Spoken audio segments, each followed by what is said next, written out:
சுமார் 5 கிலோமீட்டர் நீளவரிசையில் 24 மணி நேரம் காத்திருந்து திருப்பதி ஏழுமலையானை பக்தர்கள் தரிசனம் செய்து வருகின்றனர். கூடுதல் தகவல்களோடு இணைகிறார் நமது செய்தியாளர் சரவணன். வணக்கம் சரவணன், எவ்வளவு நேரம் காத்திருப்புக்கு பிறகு பக்தர்களுக்கு தரிசனம் அளிக்கப்படுகிறது? முழு விவரங்கள் என்ன? திருப்பதி ஏழுமலையான் கோவிலில் கோடை விடுமுறை மற்றும் தொடர் விடுமுறை காரணமாக பக்தர்கள் கூட்டம் அலைமோதி வருகிறது. அதாவது டோக்கன்கள் இல்லாத இலவச தரிசனத்துக்காக 24 மணி நேரம் காத்திருந்து சுவாமி தரிசனம் செய்து வருகின்றனர்.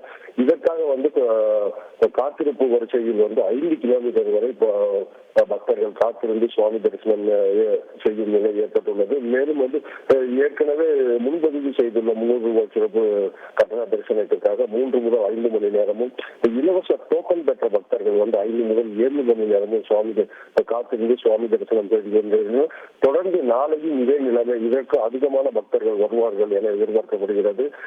வரிசையில் காத்திருக்கும் பக்தர்களுக்கு குடிநீர் வசதி மற்றும் உணவு வசதிகளை தேவஸ்தானம் அளித்து வருகிறது.